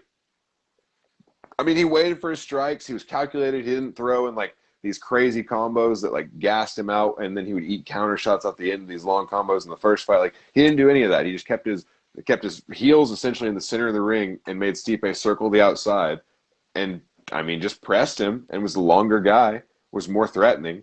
And Stipe, when he shot, got his head put into the canvas by Francis's hips because his takedown defense is clean now. And then Francis ate Yes. him alive with some shots from behind and really had Stipe hurt, I thought, against the cage. I Oh, mean, Francis so looked hurt. great. I don't know how he didn't finish it right there. I mean, Stipe's I a know. tough son of a bitch. There was like 3 separate times that this fight, like lesser men would have been finished, and lesser men have been finished. But yeah, round 1, 10-9 Ngannou. But whenever Ngannou got a takedown on Stipe and had Stipe's back, I got up and ran around the room. Like I got more excited about that than the knockout because like that was like nobody ever gave Francis a fucking snowball's chance in hell of taking down Stipe. It was like a bully boy takedown, though, too. He literally just hoisted him off the ground, like slammed him into the ground, and then started like punching the shit out of him. Like it was like, But damn. even the fact that Ngannou was down to take it to the ground against Stipe, where almost every like person out there would say that's the thing he should avoid is going to the ground with Stipe, and he went there with confidence. He took it But I there. think, but I think the difference is Francis being on top of anyone Oh, I know, yeah. is, I mean, that's scary for even someone like John Jones. Like you Oh, yeah. can't let Francis get on top. I just got so hyped, man. I got so hyped for just Well, and the then evolution of Francis he and like landed. kind of like, oh, go ahead. I was just gonna say he landed some hard leg kicks too, and then finished the Yeah, round out by hitting Stipe hard a few more times. he threw a head kick too. Yeah, I and was like, landed it with the toes on the chin. Like it was nice. Ngannou is so well rounded. Yeah, he was a When's the beast. last time you said that sentence? Never. Never, never, ever. Like Like I he think if he looked fought like a Derek Lewis super again, he well would like rounded. smoke Derek Lewis. Unfortunately for Derek Lewis.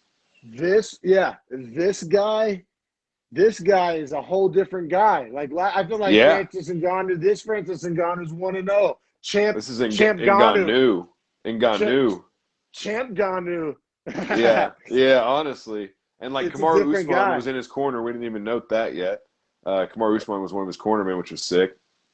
It's kind of like, oh yeah, very sick, very sick. It's almost like striking Ortega. You know what I'm saying? And it's just Yeah, like this reinvention almost but it not really is though. reinvention, but I just, mean, it I kind of mean, is because Francis came in just wanting to be a boxer, kickboxer, and realized when he didn't get the belt the first time, and he said the moment was too big for him. Like he wasn't ready for the media, all that. Um, so I think now he's much more well adapted to the lifestyle of being a UFC champion. Like he can handle all that more. yeah. But also, like people were saying, and I thought it was wild that people were saying like, well, what's Francis going to do to change what happened 3 years ago? It's like, what the fuck do you mean? He's going to develop takedown defense, and then if he does that, he wins the fight. Like, I was so confused by people saying, like, I don't know what Francis can do to change the outcome. Like, Stipe has gotten better, so even if Francis has gotten better, it doesn't matter. It's like, that doesn't, it's like, it's not, MMA math is not as simple as Stipe beat DC, so now Stipe will beat Francis again. It's like, that's not how that works. Yeah, yeah, exactly. It's such a different challenge. I thought that like the fact that he lasted 5 rounds without getting a nuclear bomb really landed, you know, I thought that he was playing with fire, thinking that he could do that again. You know what I'm saying? That was I kind of how I I felt. said that to a buddy at work because he was like, I think Stipe probably gets that 5-round decision again. And I was like, how? What? And I looked at him. And I was like, what do you really think the chances are realistically you could fight 50 minutes with Francis Ngannou and not get hit once with a KO shot? And he kind of looked at me and he was like, it's kind of a good point. And I was like, take Francis by the KO, God damn it. Yeah, that's a very good point for real. Yeah, and then yeah, exactly. Like that's kind of was my thoughts going into it. It's just like, man, is can Stipe, like that's like if you play Russian roulette and you survive, you don't take another like chance. Like, you know what I'm saying? You just Right. take your win. You know what I Right. mean? Yeah. And Like you're done playing the game. Like you resign from the game at that point. yeah, so he was playing with fire for sure, and then Francis was able to finish it off in the second. But it is fun. I'm glad we at least got 2 rounds. I am glad we got 2 rounds. Yeah, well, I mean, we got 53 seconds in the second round, but Yeah, I would say too, like a sentence I never expected to say was easy 10-9 Ngannou in the first. I would not have yeah, expected to say that because I would think, having said that, that he would have won the whole fight in the first round if it was an easy 10-9, if that makes sense. yeah. I thought they were gonna. I thought it was gonna be almost like a Lewis and Ngannou first round. Honestly, if I thought it was gonna be like a I thought filling that too. out Not a first lot of round. action. Yeah, But a lot of action they got occurred. after it. They got And after it then with him, and you and gotta love that. And you could tell Stipe was a little hurt in his corner when they were talking to him. Like he was breathing, not really talking back, saying anything. And they told him, they were like, "You got to feint a little harder, and you got to be faster." And you could see him like he was like, "Yeah, like that." He acknowledged like that was a bad round for me. Like, and I Yeah, think that like him acknowledging that that was a bad round was an omen for what was about to happen because he started to try a little bit harder. And Francis noted it too in his long post fight interview with Joe Rogan, where he said that, yeah, Stipe, I guess, thought he had me hurt, but he was like, really, I was just replanting my foot to try and like reset to throw, better, more cautious strikes. And he was like, as soon as he stepped at me, he was like, that's all I needed. And I mean, so long story short is, they come out in the second round. Stipe is clearly still hurt. His face is already beat the fuck up. Like he was like showing visible signs of damage yeah, that was crazy. Like he was getting hit hard. And yeah. so Francis just starts tagging him up to the point where Stipe is like running all around the cage, getting just pretty much tossed with these punches. Then lands this one nice counter shot, which Francis's eye was swelling up in the post-fight interview. So he actually got clipped like pretty hard with it. But I think Francis might have the best chin in the UFC. Like no bullshit, because he's He so ate it. big, He's so and he big. ate It's it just math. clean. It's like a Right? Yeah. math chin. You know what I Right, mean? and then like It's think like, about how much muscle he has on his shoulders and neck to like hold his head in place. So like and then he's getting punched by a guy that weighs 30 pounds less than him too. Like that matters. Like, exactly right. And yeah, so like with all that taken into consideration, he just lands like a hard like left, like it was like a left, like lead a left check hook. jab. Yeah, or like a check hook more so, yeah. And just Stipe's lights out, you know what I'm saying? So much so that his foot was like curled up under him and like kicked out. And then Ngannou, I mean, Did dude, he not cranked have that the fist up O'Malley above. problem. No, he cranked the fist up above his head and literally hit Stipe clean across the jaw. Like, it was a brutal finish, It was a and I'm so brutal thing. happy. It's a good way to retire. So you think Stipe is done? Like done. I mean, it's going to be a year before he fights again after that much damage. I agree. I think everybody's trying to act like that if Ngannou fights Jones next, then it's like leaving Stipe out in the cold. I'm like, no, Stipe doesn't want to fight for like 12 months. Just you can have his cake and eat it too. We can do Ngannou Jones and then Yeah, then Stipe we can versus get the the winner of that. right. Yeah, exactly right. And like even more to that point, Ngannou said last night in the post-fight interview he would like to fight in July or August. Yes. And So he Stipe's not wants going to a be 4 to ready by 5 month then. turnaround. No, Stipe's not going to get medically cleared for probably 60 to 90 days. Yeah. Like based on how bad that was.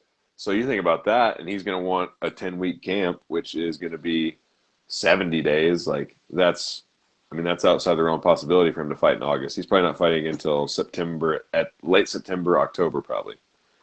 And if If we know that. Stipe, it's probably closer to December, January. Like, let's just Correct, be yeah, because he keeping a just likes buck. to take time off, and he's about to have a new kid, so maybe he wants to take time to be with his family. Like I think it's just time for Stipe to be done, man. His name doesn't really fit in the equation too well anymore. I feel because even if Stipe if Stipe fought Derek Lewis, like right now, Derek Lewis, like this version of Derek Lewis, like I That might mean, not go so good for Stipe. and then can you take those two hammerings back to back, like physically, like your health, like that could affect you long term of getting knocked out by Ngannou and Lewis, like back to back, or maybe like what if he loses to Ngannou again in like a year, and then tries to fight like Lewis or Blades after that? You're right, like it's not looking good. No, you can always say, all right, you're saying worst case scenario, but what if he comes back and either beats Ngannou or Jones, or and that's always best case scenario. But you're right. At that point, he's like 41. Like, Yeah, like what's it worth? And I also don't see the path to victory for Stipe against Ngannou anymore. Because if Ngannou stuffed that takedown like that and then slammed him to the ground and started making him eat shots in the first round, what is Stipe going to do different? Besides maybe try to put on 30 pounds in a year. Like he's not going to do that. So, and that would make him so much slower and impact his cardio so much. Yeah, because he's already used to fighting at the lower weight. I think the first time they fought, we all knew Stipe's path to victory is if he can get a takedown, if he can get on top, if he can keep Francis down, he'll win the fight, which is what he did. He tried that again last night, and Francis told him that's not going to be the way this goes. And I think once that pass closed, we got nothing left.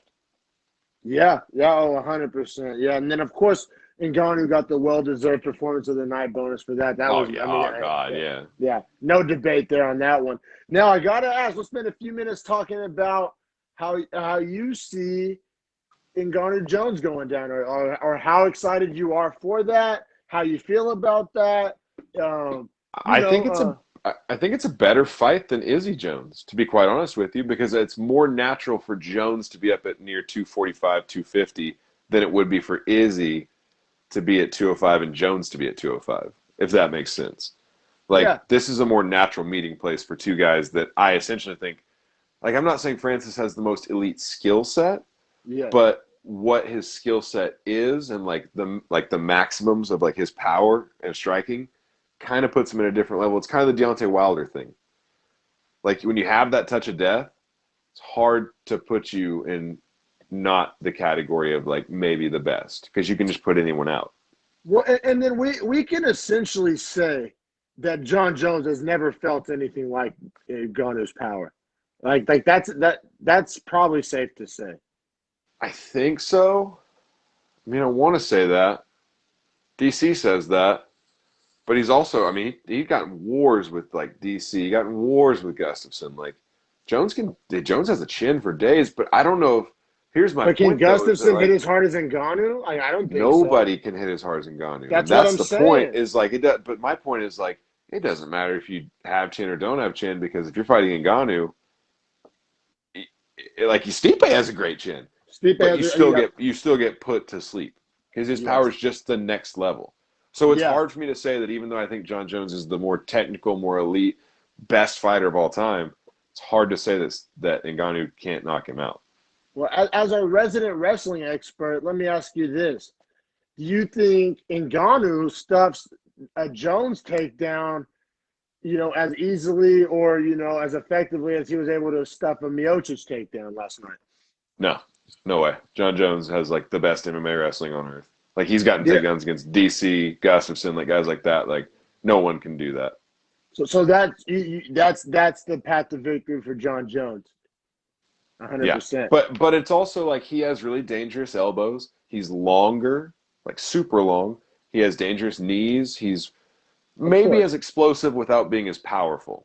So I think there's a lot that goes into it. In like there are a lot of things that favor Jon Jones more than Stipe, for instance, like in a fight with Ngannou now. Yeah, I think Jones would have. I think Jones would have put it on Stipe.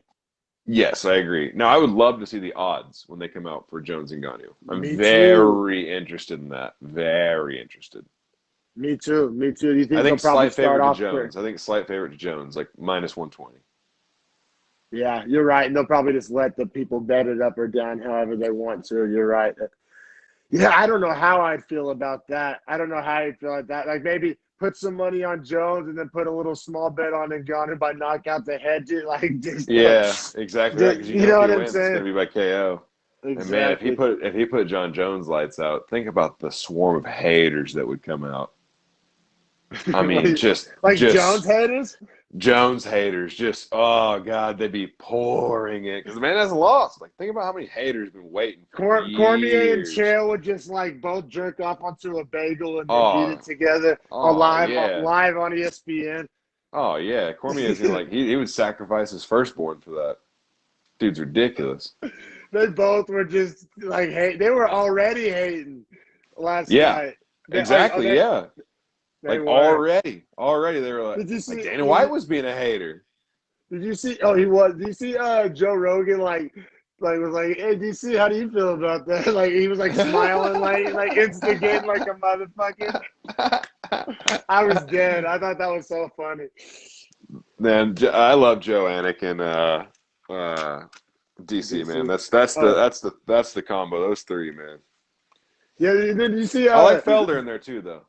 Joe at the end was like, when they're talking about the next pay-per-view, he's like, yeah, we're getting 15,000 people jam-packed into Florida.